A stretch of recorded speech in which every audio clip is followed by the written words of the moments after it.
આજે આજે છે વાર્તાવારના ઉપક્રમમાં આપણી આજની વાર્તા છે વાડકી વ્યવહાર અને તેના લેખિકા છે શ્રી સુષ્મા શેઠ.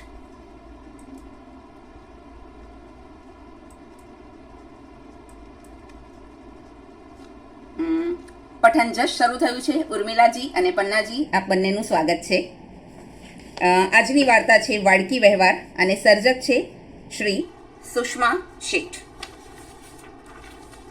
પહેલા લઈ લઈએ સર્જકનો પરિચય. ગુજરાત સાહિત્ય અકાદમી પુરસ્કૃત તેમજ અંજુ નરશી પુરસ્કાર સન્માનિત પુસ્તક વાર્તાઓ મારી તમારી ટૂંકી વાર્તા સંગ્રહનું સૌથી પહેલું પુસ્તક પ્રકાશિત થયેલ. બીજું પુસ્તક હાસ્ય કથાઓનું હસતા રહો હસાવતા રહોને હાસ્ય વ્યંગ કટાક્ષ શ્રેણીમાં ગુજરાત સાહિત્ય અકાદમી દ્વારા પ્રથમ પુરસ્કાર મળેલ છે. ચિત્રલેખા સાપ્તાહિકમાં હાસ્ય કોલમ હસગુલ્લા તરબતર છેલ્લા 150 સપ્તાહથી ચાલી રહી છે. મમતા વાર્તા સ્પર્ધામાં લાગલગાટ 2 વાર, અંજલિ ખાંડવાળા આયોજિત વાર્તા સ્પર્ધા તેમજ ડોક્ટર જયદ ખત્રી વાર્તા સ્પર્ધામાં તેમની વાર્તાઓ વિજેતા નીવડી છે. ચિત્રલેખા આયોજિત નિબંધ સ્પર્ધા તેમજ શોપિઝન, નેક્સસ, ભાવેશ ચૌહાણ વાર્તા સ્પર્ધા, લેખિની, જ્યોતિ કળશ, સુમન સ્મરણ, વિશ્વકર્મા વિશ્વ વગેરે દ્વારા યોજાયેલ બાળ વાર્તા તેમજ વાર્તા સ્પર્ધાઓમાં ઇનામો મેળવ્યા છે. ગુજરાતી સાહિત્ય ફોરમ આયોજિત વાર્તા પઠન સ્પર્ધામાં વિજેતા થયેલ. જલસો પોડકાસ્ટ ઓડિયો એપના દિવાળી અંકમાં વાચિકમ માટે વાર્તા પસંદગી પામેલ છે. આકાશવાણી રેડિયો પ્રસાર ભારતી પર સ્વરચિત વાર્તાઓનું પઠન કરેલ છે. ઉપરાંત સંદેશ દૈનિક પૂર્તિમાં નિયમિત કોલમ દિલસે ચાલતી હતી. સંદેશ, દિવ્ય ભાસ્કર, ગુજરાત ગાર્ડિયન, ગુજરાત સમાચાર, અભિયાન, ચિત્રલેખા, ગુજરાત દીપોત્સવી, મોરપીચ, મમતા, શબ્દસૃષ્ટિ, અખંડાનંદ, પરબ, જલારામદીપ, ફિલિંગ્સ, અરસપરસ, કચ્છ શક્તિ, ફૂલછાબ, કચ્છ ગુર્જરી, વારેવા, લેખિની, વિશ્વા, આપણું આંગણું બ્લોગ, સર્જન ઈ મેગેઝિન, રીડ ગુજરાતી વગેરે અખબાર તેમજ સામયિકોમાં તેઓની વાર્તા પ્રકાશિત થયેલ છે. શ્રી વિરલ રાછ દ્વારા વાર્તાવાર રવિવાર, ચિયર્સ જિંદગી તેમજ જમાવટ જલસો કાર્યક્રમોમાં એમની વાર્તાઓનો સમાવેશ કરાયેલ છે. શ્રી રાજુલ દિવાનની છોટી સી કહાનીમાં પણ એમની વાર્તાઓ પસંદગી પામેલ છે. આરજે ધ્વનિત દ્વારા સંપાદિત બાળ વાર્તાઓના પુસ્તકોમાં એમની બાળ વાર્તા પસંદગી પામેલ છે. એકત્ર ફાઉન્ડેશન માટે શરીફાબહેન વીજળીવાળા સંપાદિત નારી સંપદામાં એમની વાર્તાનો સમાવેશ કરાયેલ છે. તો આવા દિગ્ગજ લેખિકાની વાર્તા આજે આપણને વાંચવા માટે મળી છે. ખૂબ ખૂબ આભાર બહેનનો પહેલાં તો. અને હવે મૂળ વાર્તાનું પઠન શરૂ કરીએ. વાર્તા વાડકી વ્યવહાર. અનાયાસેન મરણમ વિના દૈનેન જીવનમ મંત્ર રટતી આશા પૂજા રૂમમાંથી બહાર નીકળી. ટીવીના ઊંચા વોલ્યુમ સાથે બામની તીવ્ર વાસને આખા ઘરમાં ફેલાઈ જતી રોકવા આશાએ ધીમે રહીને વીણાબેનના રૂમનું બારણું વાસ્યું. છતાંય થોડી વાસ બહાર છટકી જવામાં સફળ રહી. વારે ઘડીએ મુરઝાઈ જતા પોતાના ખિન્ન મનને ખીલવવા તે રસોડાના કામમાં ગૂંથાઈ ગઈ. ઘરડા સાસુ પરથી ધ્યાન બીજે વાળવાનો એ એકમાત્ર ઉપાય હતો. 84ની વય વટાવી ચૂકેલા તેના અશક્ત સાસુ વીણાબેન સમય પસાર કરવા ટીવી સામે ખોડાઈ રહેતા. આસ્થા, સંસ્કાર અને તેવી જ બીજી ધાર્મિક ચેનલોમાંથી ફેંકાતો ધર્મનો મારો ઝીલી ઓછું સાંભળતા તેમના કંટાળેલા કાન અને મોતીઓ ઉતરાવેલી આંખો મન ફાવે ત્યારે ઝોકે ચડી જતા. ખાંસીના ખચકાટથી આંખ ખુલે ત્યારે તેમને ભૂખ લાગતી અને પછી ઘૂંટણના અસહ્ય દુખાવાને લીધે ચાલીને રૂમની બહાર નીકળવાની પીડા ભોગવવાને બદલે આશા વહુને ભોજન કે નાસ્તો પીરસવા અર્થે બોલાવવા માટે તેઓ તેમને અપાયેલી ચમચીથી થાળી વગાડતા. વળી ક્યારે શું જમ્યા તે એમને યાદ ન રહેતું અને જૂની નકામી વાતો યાદ કરી તેનું વારંવાર રટણ રટતા રહેતા. આશાને બોલાવવાને કાજે દિવસ દરમિયાન 6-7 વાર થાળી વાગતી. કોણ જાણે થાળી વગાડવાનું જોર અને જોમ વીણાબેનના કૃષ્કાઈ કાંડાઓમાં ક્યાંથી આવી જતું. તે સાંભળી આશા તેમને જોઈતી વસ્તુ આપવા પોતાના કામ પડતા મૂકીને દોડી જતી. ક્યારેક મનથી તો ક્યારેક મોઢા પર અણગમો પહેરીને ના છૂટકે. ઘરમાં ઈન મીન આશા અને વીણાબેન બે જ રહ્યા હતા. આવું પરવશ જીવન વિતાવવાનો શો અર્થ? વીણાબેનને જોઈ આશા પોતાની જાતને પૂછતી, પરંતુ જન્મ મરણ ક્યાં માણસના હાથમાં હોય છે? જો હોય તો? મગજમાં સતત વલોવાતા વિચાર મંથનમાંથી આશાના મનમાં અનેક વિચિત્ર તારણો ઉદ્ભવતા અને તે ગડમથલ અનુભવતી. હજુ તો થોડા વર્ષો પૂર્વે જ આશાની ષષ્ઠી ઉજવવા અમેરિકાથી દીકરો રવિ, વહુ સોનલ આવેલા. પરણીને લંડન સ્થાયી થયેલી રીમા પણ સહકુટુંબ આવેલી. પરિવારનો પ્રેમ જોઈ તે આખી છલકાઈ ગઈ હતી. એવા સમયે પરિમલની યાદ વારંવાર મનોમસ્તિષ્કમાં ડોકિયું કરી જતી.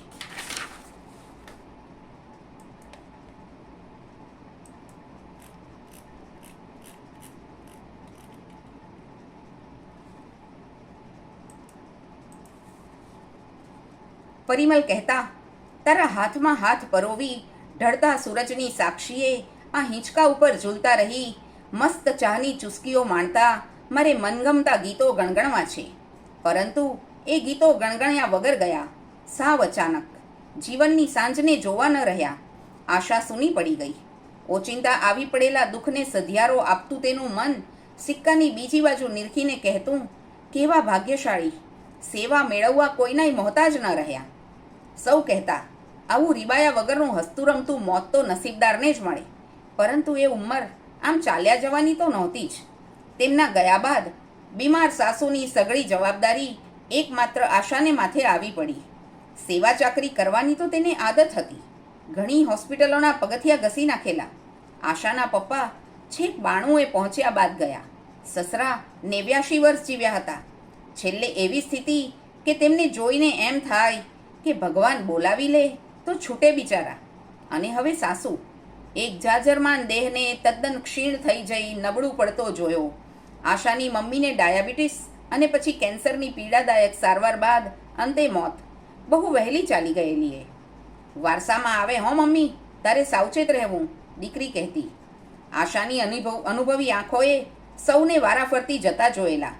વહેલું મોડું મોત તો આવવાનું જ છે, પરંતુ ઘડપણની પરવશતા, અંત સમયની કરુણ હાલત, ઓછું સંભળાવવું, ક્ષીણ થતી જતી યાદશક્તિ, ખોરાક ચાવવાની તેમજ પચાવવાની તકલીફો, હરફર કરવામાં જોઈતો આધાર કે પછી ખાટલો પકડી લેવો, માંદગીનું ઘર કરી જવું, જિદ્દી બનતો સ્વભાવ, વિચિત્ર માંગણીઓ, કૃશ થતી કાયાની શારીરિક નબળાઈ, બોખું મોઢું અને વાંકી વળેલી કમર. ઓહ, એ બધું નજીકથી જોઈ અનુભવીને આશાને થતું, મારે ઘરડા જ નથી થવું. પરંતુ માણસને ઘડપણ ન આવે તેવી દવા કે ઉપાય દુનિયામાં આજ સુધી તો શોધાયા નથી. તેનું શું? આવા ગરીબડા ઘડપણ કરતાં તો તવંગર એવું મોત સારું.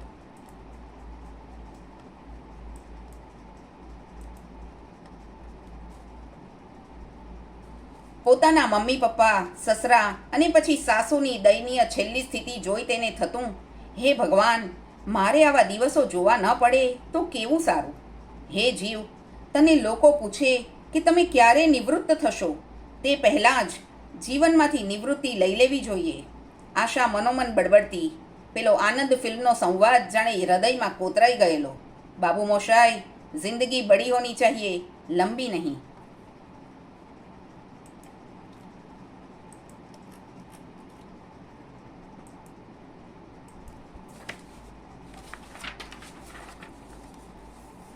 છેવટે તેના સાસુય અનંતની યાત્રાએ ઉપડી ગયા. તેમના કારજ વખતે રવિ 6 દિવસ માટે આવેલો. રવિ કહ્યા કરતો, મમ્મી, તું અહીં એકલી રહે તે કરતાં અમેરિકા રહેવા આવી જા, ત્યાં બધી જ વ્યવસ્થા થઈ જશે. ત્યારે તેણે ચોખ્ખી ચટ ના પાડતા કહી દીધેલું, ના, મને ત્યાં નહીં ફાવે. અહીં આપણું આ ઘર, સમાજ, સહેલીઓ, સગા વહાલા, અડોશ પડોશ બધું મારું જૂનું ને જાણીતું. મને ત્યાં પરદેશમાં નવા નાકે નવી દિવાળી કરવાનું નહીં ગમે. તો થોડો વખત લાગે, પછી ફાવી જશે. લંડન પણ ઘર છે તેવું જ સમજજે. માંદે સાજે ત્યાં તારું કોણ? અમારે કામ પડતા મૂકી દોડવું પડે, કહી રીમાએ ઉમેરેલું. અમે પણ છીએ ને, બિલકુલ ચિંતા ન કરતી. ચિંતા જાણે વણ નોતર્યા મહેમાન જેવી આવી ચડતી. એકલા હોવાની નહીં, પરંતુ પોતાની વધતી ઉંમરની, ઝડપથી વહી જતા સમયની બિલ્લી પગે આવનારા ગડપણની સાથે ન ઈચ્છવા છતાંય પગ પેસારો કરતી તકલીફોની આશાને પોતાને જ જાણે પોતાના વિચારોનો થાક લાગતો હતો. તેની પાસે સુખ સગવડ બધું જ હતું, એક કલ્પી લીધેલા ભવિષ્યના ડર સહિત. તેની સખી પન્ના ફોનમાં કહેતી, બા સમજતા જ નથી, દરરોજ ભજીયા માંગે, ના પાડું તો ધમાલ કરે, આપું તો જાડા થાય, પછી ડૉક્ટરના ચક્કર અને પથારી બગાડે તે નફામાં. કામવાળીને ટકવા દેતા નથી. હું ઘર વર બાળકો વ્યવહાર સહેવાર સાચવું કે તેમને? 90 વર્ષે અડીખમ એવા તેના બા અંગેની ફરિયાદો તેના મુખેથી અવિરત વહ્યા કરતી. પાડોશમાં 75 વર્ષના પથારીવશ ભોગીલાલભાઈ સાથે તેમનો યુવાન પુત્ર સુરેશ, પુત્રવધુ અમિતા અને નાનકડી મીઠડી પૌત્રી રત્ના રહેતા હતા. બંને ઘર વચ્ચે વાડકી વ્યવહાર ચાલતો. રત્ના અવારનવાર તેની આશા દાદી પાસે રમવા આવતી. કેવી મીઠડી! આશાને જાણે તેની માયા બંધાઈ ગઈ હતી. અમિતા સુરેશને રાત્રે બહાર જવું હોય ત્યારે તેઓ રત્નાને આશા પાસે મૂકીને જતા. પાડોશણ અમિતા બારણે ઊભી રહીને વાતોએ વળગતી અને કદીક તેનું મન આશા પાસે હળવું કરી લેતી. જુઓ ને, બાપુજી બીડી પીવાની જીદ કરે છે, ટીબી છે પણ સમજે તો ને. તેમની મોંઘી ટ્રીટમેન્ટ અને દવા દારૂ પાછળ અમે ઘસાઈ ગયા. આખો વખત બસ ખોં ખોં ખોં. તેમને નવડાવવા જમાડવા બધું જ પથારીમાં. કંટાળી ગઈ છું. એ છૂટે તો હુંય છૂટું. આશાએ પોતિકાઓની લાગણીમાં આવતી ઓટ અને ખોટ અનુભવી હતી. ઘરડાઓની સેવા ચાકરી કરવી તે સૌને મન બંધન બની જતું.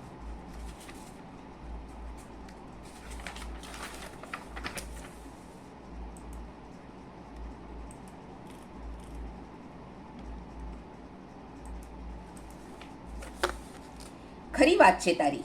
આ ઘડપણ નામની પરીક્ષા ખૂબ અઘરી નહીં? આપણે વડીલોને સાચવ્યા, બાળકોને સાચવ્યા, આપણને કોણ સાચવશે? આશા કહેતી.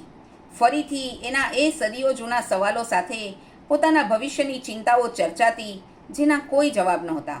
અરે તમે ચિંતા ન કરો, અમે છીએ ને, પડોશી શું કામના? પરંતુ અમિતાના જવાબમાં વણાયેલી પોકળ લાગણી સાંભળવામાં તો ફક્ત કાનોને જ મીઠી લાગતી. વાતો થતી, અવનવી વાનગીઓની આપલે થતી, વાડકીનો વ્યવહાર સચવાઈ જતો. સમય પાંખો પર સવાર ઉડ્યા કરતો અને એક દિવસ પડોશમાં રહેતા ભોગીલાલભાઈના પ્રાણપંખેરું ઉડી ગયા. દીકરા તેમજ વહુ અમિતાને નિરાંતનો હાશકારો વારસામાં આપીને. એકલી પડેલી આશા રાત્રે પથારીમાં આળોટતી, વિચારોનો દરિયો ઉલેચી નાખતી. મારા પપ્પાની, સસરાની, સાસુની, તેમના ગરડે ગડપણ મેં સેવા ચાકરી કરી. સૌનું કોઈને કોઈ કરવાવાળું છે, પણ મારું કોણ? બાળકો વિદેશમાં સેટ થયેલા છે. બીજું નજીકનું કહેવાય તેવું કોઈ નથી. ભાઈ બહારગામ રહે છે. હું ઘરડી થાઉં અને માંદી પડું, હાથ પગ ચાલે નહીં ત્યારે? પછી સપનામાં જાણે તે કણસથી પથારીમાં પડી હોય, રવિ પોતાનું કામ છોડીને ડૉક્ટરને ત્યાં દોડાદોડી કરતો હોય, વહુ સોનલ મોઢું બગાડીને ઊભી રહી હોય, રીમા ચિંતાતુર ચહેરે પગ દબાવતી હોય, નાક કે મોઢામાં નળીઓ ખોસેલી હોય, એક તરફ કેથેટર મૂકેલું હોય, બાજુના ખાનામાં દવાઓનો ઢગ ખડકાયેલો હોય, તેવા દ્રશ્યો તેને દેખાતા. ના, ચિંતા અને પરસેવે રેબઝેબ તે બૂમ પાડતી, ઝપકીને ભર ઊંઘમાંથી જાગી જતી. આશાએ પોતાના અસ્તિત્વને, હોવાપણાને દુનિયાભરની લાખો સ્ત્રીઓની માફક માણેલું. જાત ખર્ચી, દીકરી, બહેન, પત્ની, મા, વહુ તરીકે દરેકને કાંઈ ને કાંઈ આપેલું. પોતાના મજબૂત ખભા પર લદાતી જવાબદારીઓ ઉંચકી લીધેલી, પરંતુ લૂલા લંગડા અસ્તિત્વનું હોવું, કોઈની ના છૂટકે સેવા લેવી કે પોતાના વહાલા બાળકો પર પરાણે બોજ બનવું, તેવી બાબતો તેના સતત વિચારતા મગજમાં કેમે કરી બેસતી નહોતી. ટટાર પગને જાણે ઠેસ વાગતી. શું બાળકોના ખભા મજબૂત નહોતા? કે પછી તેને પોતાને લાકડી નહોતી પકડવી? કદાચ જાત કરતાંય વહાલા પોતાના બાળકોને પોતાને લીધે તકલીફ સહન કરવી પડશે, તેવી ભવિષ્યની ભીતિ તેને દિવસ રાત સતાવતી રહેતી.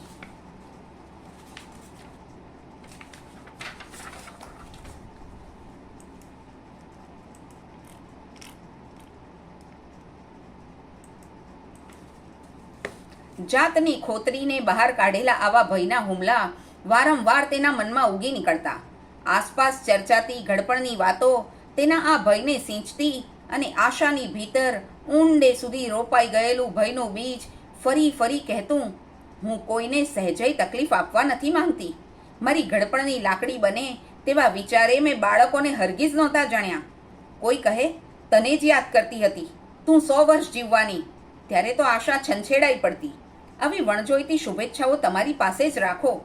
આજકાલ તો આપણે જલ્દી ઘરડા થતા નથી, પરંતુ લંબાયેલા જીવનના પૂંછડિયા વર્ષો ઘરડા બની હાંફી અને બીજાને હંફાવી જાય છે. તેણે પાડોશણ અમિતાને વાત વાતમાં કહેલું, જાણે તે એક સનાતન સત્ય. છેવટે તો મરવાનું જ છે ને, તો પછી આવું મરતા મરતા પરાવલંબી જીવન જીવવું પડે તે કરતાં મારી રીતે જીવી લઉં અને મારી રીતે મરી જાઉં. મોતના આવવાની રાહ જોતા મારે મરવું નથી. મારાથી દૂર વિદેશમાં પોતાના જીવનમાં વ્યસ્ત અને મસ્ત મારા બાળકોને મારી ચાકરી કરવી પડે અને તે લોકો મારાથી કંટાળે તેવું મને નથી જોઈતું કે નથી તે હું ઈચ્છતી. આવું પરવશ ઘડપણ જ નથી જોઈતું. 68 થયા, અત્યારે કડેધડે છું. આવતીકાલ કેવી હશે ભગવાન જાણે. વિચાર તો આશાનો અહમ શરીરથી થાકે તે પહેલાં સડસડાટ દોડતી ભવિષ્યની ટ્રેનમાં દોડીને ચડી બેસતો અને તે મનથી હાંફી જતી. તેણે મનોમન એક દિવસ એવો નક્કી કર્યો જ્યારે તે મરવા માંગતી હતી. પોતાની રીતે, પોતાના સમયે, કદરૂપું ઘડપણ બારણે ટકોરા મારે તે પહેલાં. શું જીવનની સ્વાભાવિક રીતથી વિરુદ્ધ જવું યોગ્ય ગણાય? ફરી વિચારોએ મનનો ભરડો લીધો. તેણે અરીસામાં દેખાતા પોતાના પ્રતિબિંબને પ્રશ્ન કર્યો. તર્ક અને ભય સામસામા આવી ગયા. વાળની સફેદી હસી પડી, ચહેરા પરની કરચલીઓ સંકોચાઈ ગઈ અને આંખોમાં આવતા મોતિયાએ શરમ નેવે મૂકી દીધી. કમર સહેજ કળતી હતી. હાસતો કેમ નહીં, હું મારી મરજીની માલિક છું. મેં મારી સઘળી જવાબદારી નિષ્ઠાપૂર્વક નિભાવી છે. હવે પહેલાંની માફક દોડાદોડી નથી થતી. કોઈ પર મારે બોજ નથી જ બનવું. મેં સરસ સુંદર જીવન જીવી લીધું. મારે હવે કાંઈ લેવું નથી અને કોઈને કાંઈ દેવું નથી. બસ હવે શાંતિપૂર્વક દુનિયામાંથી એક્ઝિટ લેવી છે. તેમાં ખોટું શું છે? અરીસા સામે ઊભેલી આશાના વિતર્કે મક્કમ સ્વરે જવાબ આપ્યો. અરે, તું પૂરું જીવતા પહેલાં મરવાનું વિચારે છે? અજાણ ભવિષ્યની ભીતિમાં વર્તમાન ગુમાવી દેવા બેઠી? સામેથી પ્રતિપ્રશ્ન પૂછાયો.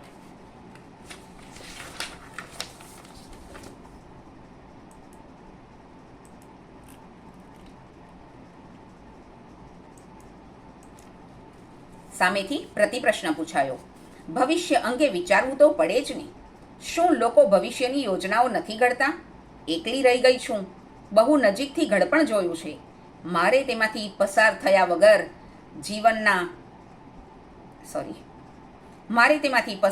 વગર જીવનના અંતને પામી લેવો છે. બેરહેમ બુઢાપો કોઈને છોડતો નથી અને સમય તો રેતની જેમ સરી જવાનો. મારે મારી જાતને બિચારી નથી અનુભવવી. અત્યારે જેવી છું તેવી જાઉં. ઈચ્છા મૃત્યુ માંગુ છું, તેમાં ખોટું શું છે?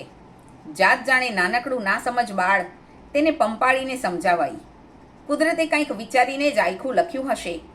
પછીના બીજા 2 વર્ષ અવઢવમાં વીત્યા. માથાના બધા જ વાળ ધોળા થાય તે પહેલાં દુનિયાને અલવિદા કહી દેવાની આશાની પ્રબળ ઈચ્છા બળવત્તર બનતી ગઈ અને એક સ્વયં સ્ફુરિત અડગ નિર્ણય લેવાયો. મનમાં ઘડાતા અટલ વિચારોને હવે મૂર્તિમંત કરવાનો સમય આવી ગયો હતો. મારા જેવી ડાયાબિટીસવાળીને ઊંઘની ગોળીઓ ગળી જવી સહેલી પડશે વિચારી તેણે કાગળ કલમ ઉપાડી મક્કમ મને અને મજબૂત હાથે બંને બાળકોને સંબોધીને પત્ર લખવા માંડ્યો. હજુ તો 2 લીટી લખાઈ તેવામાં જ ઘરનું બારણું બહારથી ઠોકાયું. ઉપરા છાપરી ડોરબેલ વાગી. અત્યારે કોણ? પૂછતી તે બારણું ખોલવા ઊભી થઈ. ચાલો જલ્દી હોસ્પિટલ. તમારી બાજુના ફ્લેટવાળા સુરેશ અમિતાની ગાડીને ભયાનક અકસ્માત નડ્યો છે. બંનેની હાલત અત્યંત ગંભીર છે. ઉપરના ફ્લેટમાં રહેતા ચિંતાતુર નીતિનભાઈ ઉતાવળે બોલી રહ્યા હતા. તે સાંભળી આશા બધું પડતું મૂકી દોડી. કુદરતની કમાલ કહો અથવા કરમનું કરવું, બંને બહુ ખરાબ રીતે જખમી થયેલા. હાલત અત્યંત નાજુક હતી, પરંતુ તેમની દીકરી રત્નાને ઊની આંચ પણ નહોતી આવી. મારી રત્નાનું ધ્યાન રાખજો. પીડાથી કણસતી શાખ પાડોશણ અમિતા આશા સમક્ષ હાથ જોડી માંડ બોલી શકી અને તેણે છેલ્લા શ્વાસ લઈ પોતાની છલકાયેલી આંખો મીચી દીધી હંમેશ માટે. સુરેશનું તો ઘટના સ્થળે જ મરણ નીપજ્યું હતું. આશાને જોઈ નાનકડી રત્ના તેની પાસે દોડતી આવી. આશા દાદીની આંગળી તેણે મજબૂતાઈથી ઝાલી લીધી. મરણની ગંભીરતા કે વાસ્તવિકતાથી અજાણ તેની ભોળી આંખો ઘડીક પોતાની માને અને ઘડીક આશાને નિર્દોષપણે તાકતી રહી.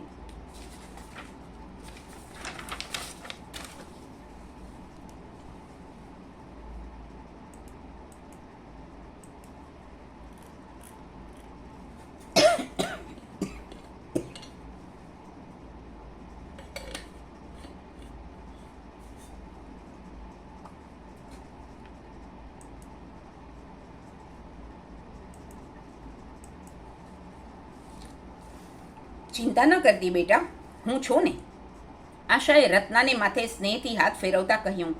તેની આંખોમાં ગંગા જમના વહેતી રહી. હૃદય જોરથી ધડકતું હતું. દાદી, લે, તું મારો હાથ પકડી લે. ચિંતા નહીં કરતી, તું લલ નહીં, હું છું ને.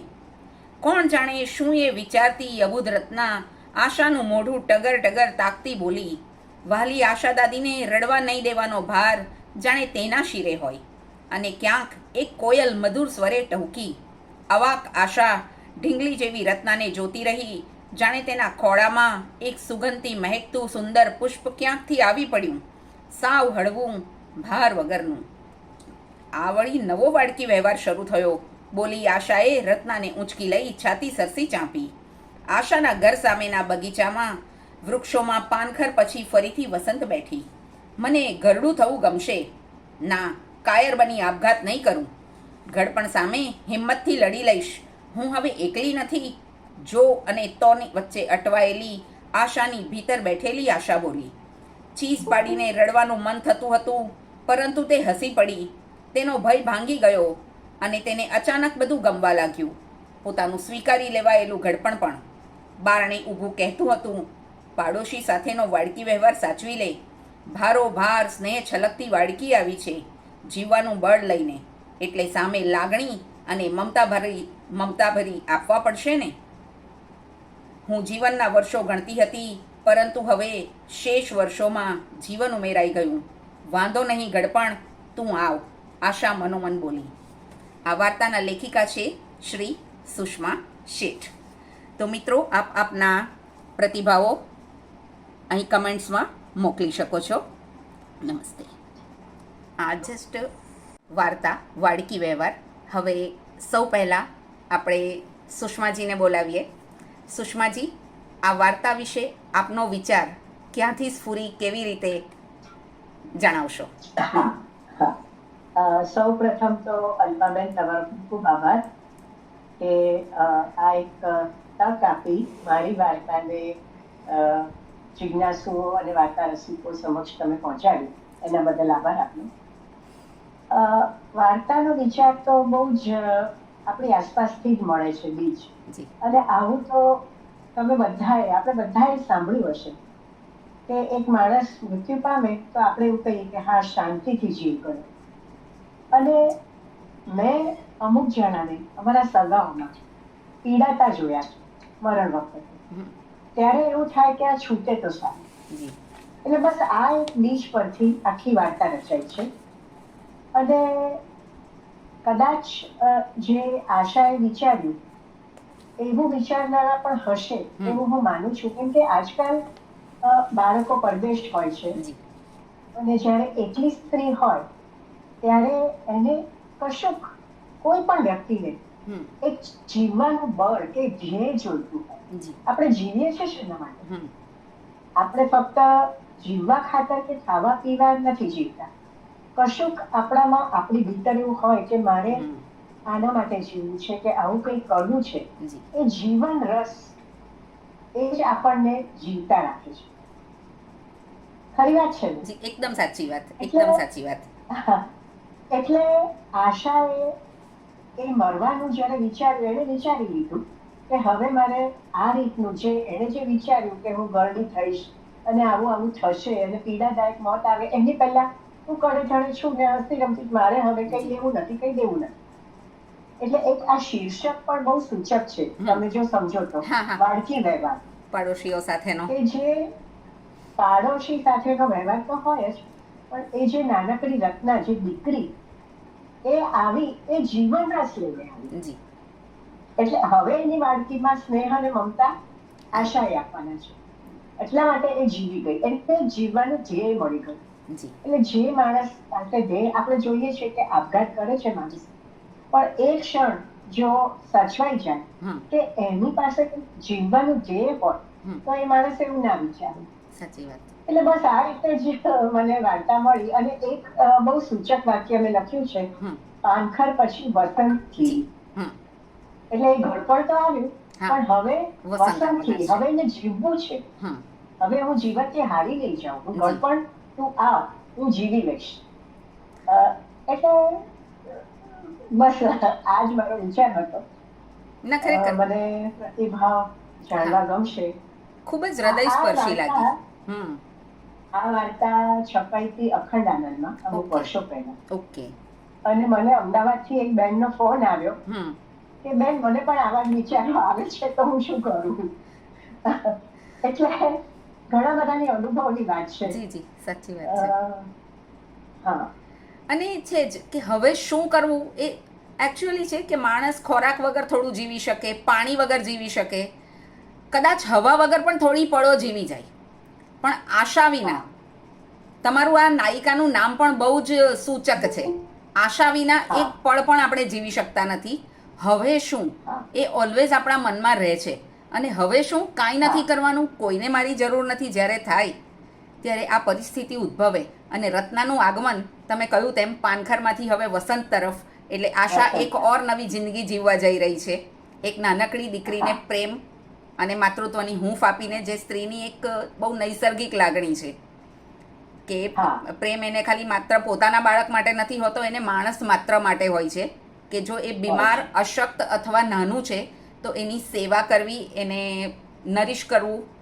સોરી, થોડાક અંગ્રેજી હા શબ્દો તો અને રત્ના તો નિર્દોષ બાળકી છે, હવે હા એનું કોઈ નથી રહ્યું. જી એટલે એને દાદીનો હાથ પકડી લીધો કે હમ દાદી તું રડ નહીં, હું છું ને. જી ખૂબ જ સરસ વાર્તા અને ખૂબ સરસ વિચાર. હા હા, હવે આપણે એક એક મિત્રોને આમંત્રણ આપીએ. આપણે ત્યાં ઘણા બધા નવા મિત્રો પધાર્યા છે, જેઓ ખૂબ ઊંચા દરજ્જાના લેખિકાઓ છે. ઉર્મિલા પાલેજાજી. ઉર્મિલાબેન, વાર્તા વિશે આપનું મંતવ્ય આપશો. હા, આપનું માઇક મ્યુટ છે બેન, માઇક મ્યુટ છે. ઉર્મિલાજી. ઉર્મિલાબેન ખૂબ જાણીતું નામ છે, ખૂબ જાણીતું નામ. વાર્તા જગતમાં જાણીતું નામ છે. જી. નમસ્તે ઉર્મિલાબેન. ઉર્મિલાબેન, માઇક મ્યુટ છે, મારાથી અનમ્યુટ નહીં થાય, તમારે કરવું પડશે ત્યાં સ્ક્રીન પરથી. ઓકે ઓકે હા હા જી હા જી જી ઓકે. થેન્ક યુ સુષ્માબેન, તમે આભાર. બોલ્યા મેં સાંભળ્યું હતું. હા હાજી બોલો. સરસ હતી વાર્તા. શરૂઆતમાં જરા એમ લાગ્યું કે આ એકનું એક કેમ આવી રાખે છે, પણ પાછળથી જ્યારે તમે એને અનફોલ્ડ કરીને તો ત્યારે એ આખી વસ્તુ સમજાણી કે આ એક લાગણીની વાત છે અને એક આધાર. દરેકને જીવવા માટે એક આધાર હંમેશા જોતો હોય છે.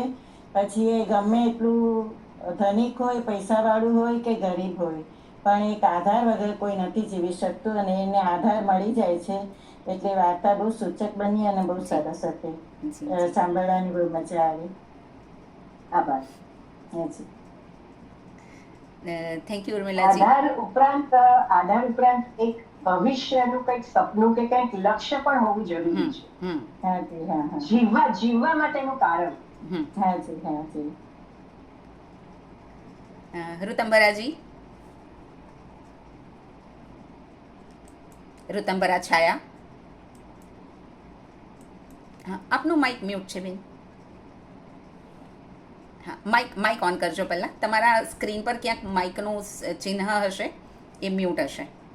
એને દબાવશો ને તો ઓન થઈ જશે.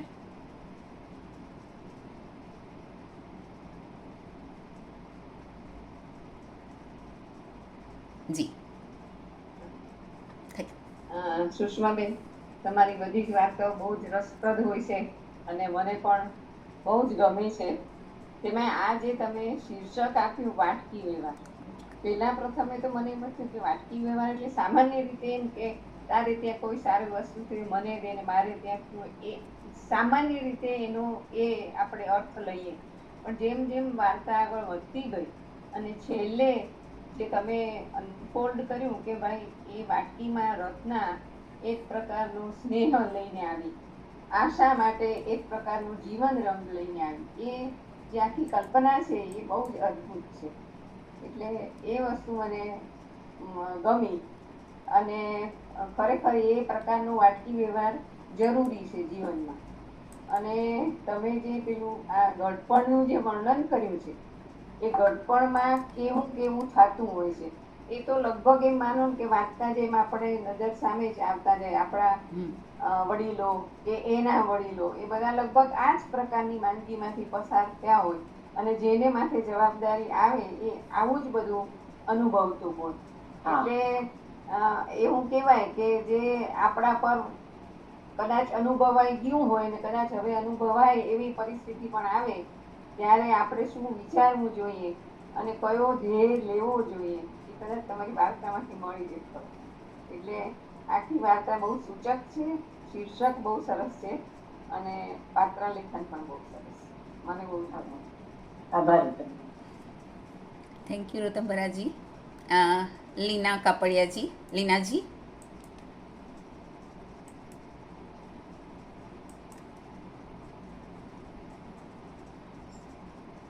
સુષ્મા મારી સહેલી છે અને એની લગભગ ઘણી બધી વાર્તાઓ મેં વાંચેલી છે જી.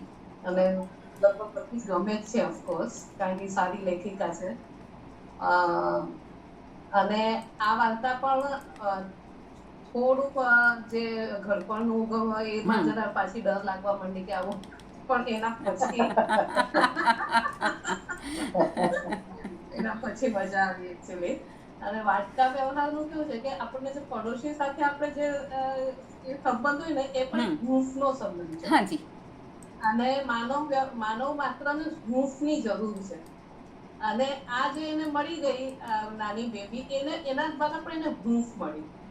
આપણે આશા પણ જોઈએ, કારણ પણ જોઈએ જીવવાનું, એ તો બરાબર, પણ સૌથી વધારે આપણને હૂંફની જરૂર હોય છે એક સંબંધના. એટલે એ જયારે વળાંક લીધો વાર્તાએ, જો કે મેં આ વાર્તા વાંચેલી છે, અને આ જે વળાંક લે છે જયારે એન્ડ, ત્યારે આમ ખરેખર જ મજા આવે છે, ત્યારે આપણને સારું લાગે છે. ખરેખર ખૂબ સુંદર વાર્તા હતી. આમ ઘણું બધું એવું કે જોયેલું જાણેલું હોય પણ છતાં પણ જે લખવાની લઢણ છે, લખવાની જે પેસ છે કે આ પહેલાં આવે આ પછી આવે, એને લીધે વાર્તા માણવાની ઉત્કંઠા વધતી જાય કે હવે શું થશે, હવે શું થશે. તો that is the main thing. થોડું મારે એ ગળપણના જે પીડાઓ છે, જે અનુભવો છે, એને થોડા ઘૂંટવા હતા. કેમ કે સીધું કોઈ વ્યક્તિ એવું વિચારે કે મારે ગળપણ નથી જોઈતું, કરી જવું છે, એ સીધું તો જી જી. હા. એટલે આ તો મારા પપ્પા હમણાં જરા સફર કરે છે એટલે મને થોડાક ઇમોશનલ થઈ જાવ. આપણી આસપાસ આ તો વાર્તાનું દેશ તો આસપાસથી જ મળે છે અને આ તો બહુ જ અનુભવની વાત છે અને મેં પોતે પણ જોયેલું છે, સગામાં પણ અનુભવેલું છે. અને આપણામાં એક કહેવત છે, પહેલો સગો પડોશી. પહેલો સગો પડોશી, બીજા બધા તો પછી આવે. સૌથી પહેલી આપણી બેલ આપણે જરૂર હોય તો પાડોશમાં બેલ માટે. ખરેખર ખૂબ જ સુંદર વાર્તા છે, ખરેખર ટચ થાય આપણા હાર્ટને એવી વાર્તા છે. જી, થેન્ક યુ. હેતલબેન. વાર્તા માટે સુષ્માબેનને પહેલા તો અભિનંદન પાઠવું છું.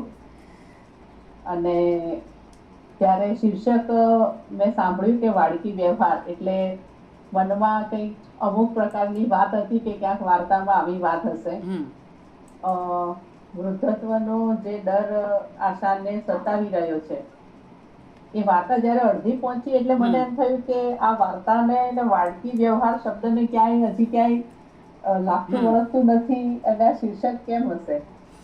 પણ છેલ્લે જયારે સુષ્માબેને વાત કરી એ પ્રમાણે શીર્ષક બાબતે મને ઘણી દ્વિધા થાય છે હજી પણ એમણે જે રીતે શીર્ષક પસંદ કર્યું છે અને એનું કારણ જે આપણને આપ્યું છે, ત્યારે આપણને એમ થાય કે ના, એ શીર્ષક એકદમ બંધ બેસે છે.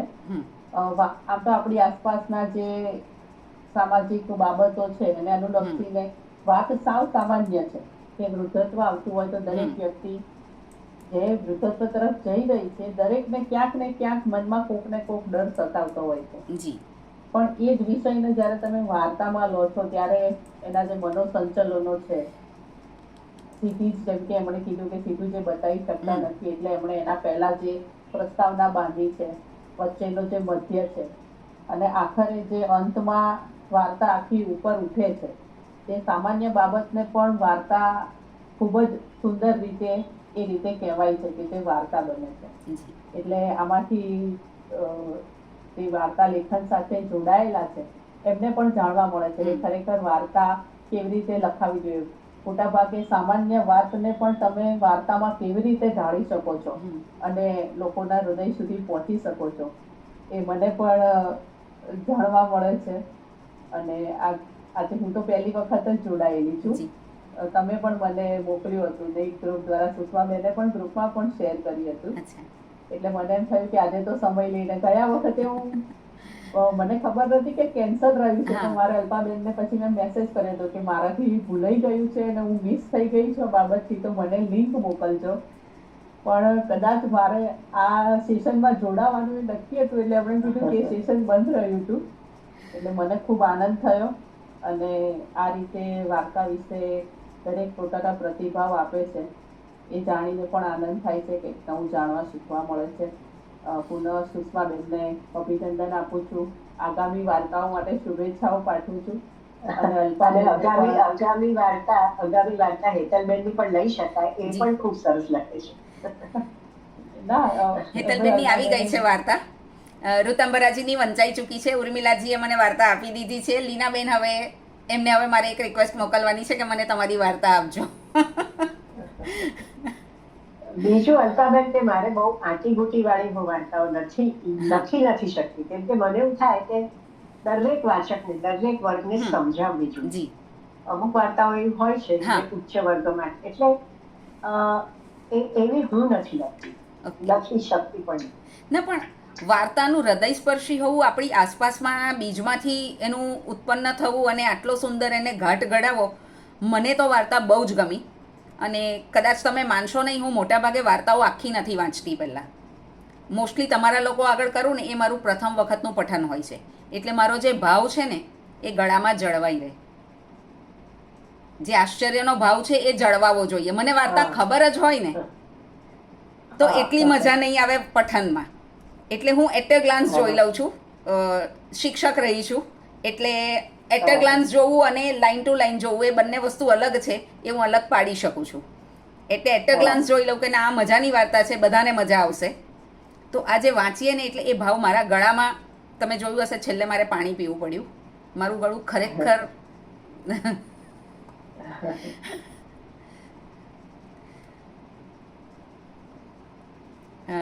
જી, થેન્ક યુ હેતલબેન. હવે આપણી પાસે છે હેમાલીજી, મોડા જોડાઈ શક્યા હતા. સ્મિતાબેન, તમે અનમ્યુટ થઈ શકશો?